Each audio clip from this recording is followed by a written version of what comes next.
Bueno, la semana pasada hubo actualización de los datos de plazas del Instituto Mexicano del Seguro Social.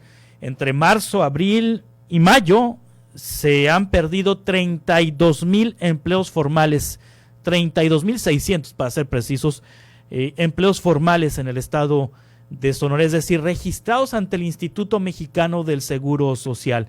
También hay cálculos ya de los puestos informales, porque el INEGI también dio a conocer una cifra, no recuerdo el dato ahorita, a ver si me ayudas, Tirso, a recordar el dato de los puestos de la ocupación que se perdió también en este periodo de marzo, abril y mayo, de acuerdo con el secretario de Economía, Jorge Vidal Ahumada. Hacia finales de año es posible que la pérdida sea de entre 70 y 90,000 empleos en Sonora, formales. Habrá que agregar los informales o los que no están registrados ante el Instituto Mexicano del Seguro Social. Álvaro Bracamonte es doctor en Economía, investigador del Colegio de Sonora. Está con nosotros esta mañana y le agradezco mucho que se encuentre con nosotros. Doctor, ¿cómo está? Buenos días. Buenos días, Juan Carlos, y buenos días a todo tu auditorio. Son datos muy fuertes. Pues a nivel nacional se habla de millones de empleos. Aquí a nivel local, pues entre 70 y 90,000 empleos formales. Habrá que calcular los informales, doctor. Sí, sin duda que una parte de la economía es la economía informal, que algunos expertos estiman en alrededor del 30% de la economía. No es nada menor, desde luego, pero bueno, todo el mundo, no es un asunto de Sonora, no es un asunto de México, todo el mundo, toda la economía global está registrando los estragos de la pandemia, ¿no? Tan solo nuestro vecino del norte, el último registro es que había perdido alrededor de 40 millones de empleos. Esto no es poca cosa, pues, y seguramente siendo la economía más grande del mundo tiene repercusiones en el resto del mundo y por supuesto en la economía mexicana y en la economía de Sonora, que depende mucho de la dinámica de la economía norteamericana. Sí, 40 millones de personas desempleadas, pero en Estados Unidos hay un seguro de desempleo, doctor Álvaro Bracamonte, que les llega un cheque, ¿no? Así literal, un cheque sin duda a sus casas. Digo, es una cantidad menor a lo que reciben. Sí, claro. Pero sí amortigua justamente los efectos fulminantes de una recesión, de una catástrofe económica como la que está registrando. La Coparmex aquí en México ha propuesto algo similar, un salario tripartita, un salario que ponga la empresa, que ponga el gobierno y que ponga el trabajador, obviamente, porque no sería lo que ganara, pero para todas las personas que están en esta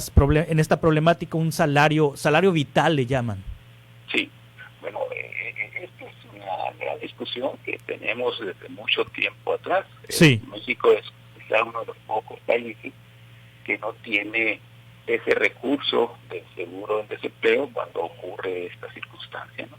Probablemente esto tiene mucho que ver justamente con la informalidad de la economía mexicana. Sí. Precisamente porque existe este seguro de desempleo, se explica porque hay aportaciones de los trabajadores a la seguridad social, mientras el 30 o más por ciento de la población económicamente activa no está en el mercado formal y no aporta a la seguridad social. Evidentemente esto es muy complicado hacerlo. Sí. Pero aún así, en otros países como España, por ejemplo, recientemente se ha aprobado con prácticamente todos los partidos un salario digno, sí, que aplica para todos. A ver si se puede pegar un poco a la bocina, doctor, porque de pronto le perdemos perdemos volumen. ¿Está mejor? Sí, está mucho mejor, doctor. A ver, también ha sido criticado mucho el gobierno porque los apoyos no han sido suficientes, dicen algunas voces.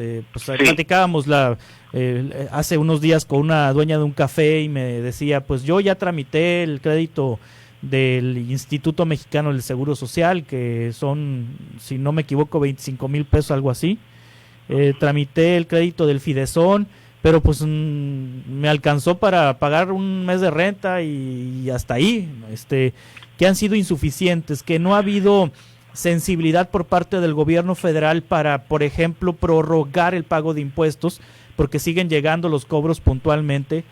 El SAT, y vaya que el SAT en esta administración ha sido como que digamos que más ruda, sí, o sea, días antes del día 17 que muchos presentamos declaración ya están recordándote, y si te pasas un día ahí te están atosigando por teléfono y por todos lados, ¿no? Ha sido rudo el SAT en esta administración.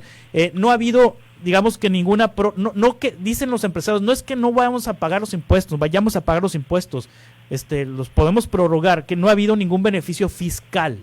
Entiendo, Juan Carlos, que el propio SAT ha pospuesto la declaración de impuestos que normalmente para las personas físicas y morales, entiendo, era hasta abril, se ha pospuesto por 2-3 meses, y eso, entiendo, me parece que es un apoyo significativo para pues el precario flujo de efectivo que tienen las pequeñas empresas, ¿no?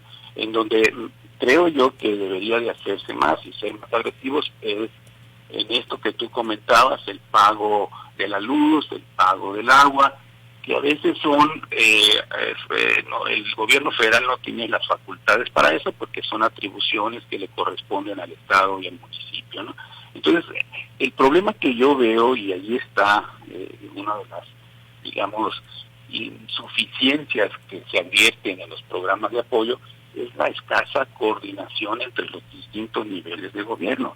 Mientras el gobierno federal tiene sus propios apoyos, se genera una especie de competencia a ver quién es más agresivo en ofrecer apoyos a los trabajadores, a los empresarios, de tal manera que puede darse la duplicidad o la triplicidad de apoyos. Tú comentabas incluso que el gobierno federal tiene un programa de apoyos, de créditos a la palabra por 25,000 pesos en un censo que se tiene allí mismo en la Secretaría de Bienestar.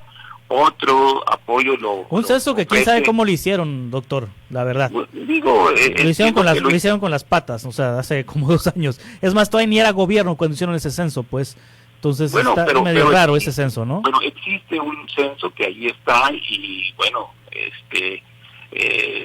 todo está sujeto al comentario y a la crítica. Me parece que eso es lo sensato. Ahora, lo que sí es cierto es que el empleo está cayendo de manera abrupta, tanto a nivel nacional, tanto a nivel internacional, como en el caso de Sonora.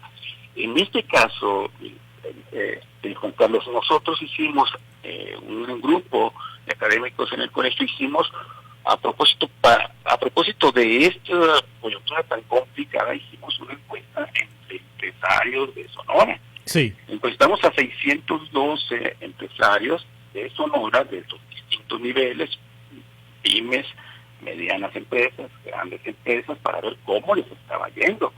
602 empresas de todo el estado, de las cuales 300 y tantas son de Hermosillo, 110 son de Cajeme, de Nogales 55, de Caborca otras 50, pues nos da una idea de cuál es la situación particular que están experimentando los empresarios.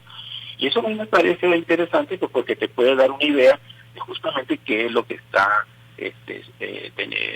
enfrentando los propios empresarios, que como sabemos son quienes generan empleos, quienes tienen que enfrentar las dificultades que esta crisis sanitaria nos está quitando.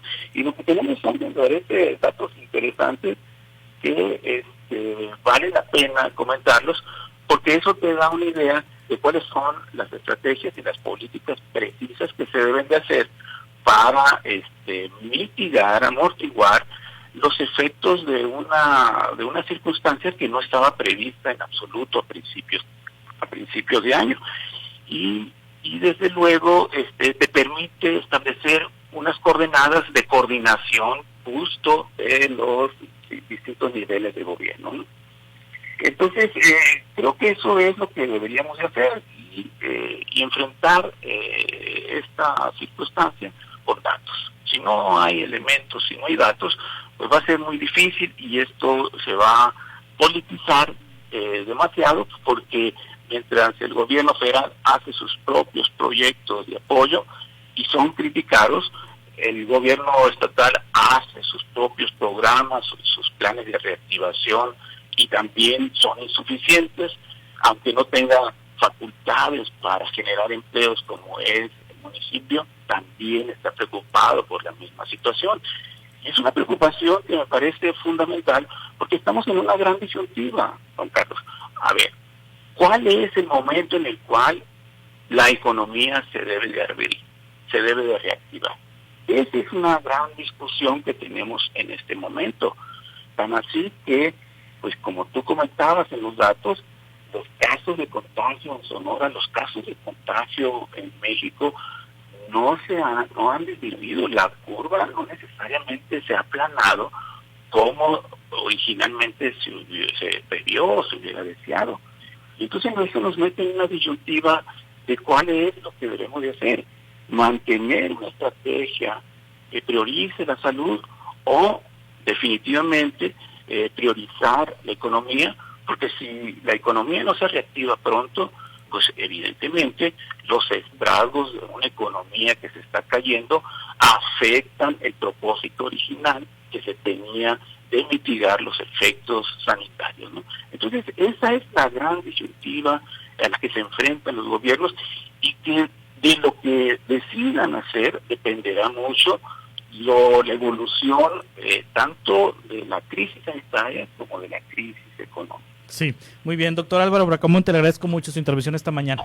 A tus órdenes. Gracias. Es doctor en Ciencias Económicas por la Universidad Autónoma Metropolitana, la UAM Iztapalapa, investigador del Colegio de Sonora.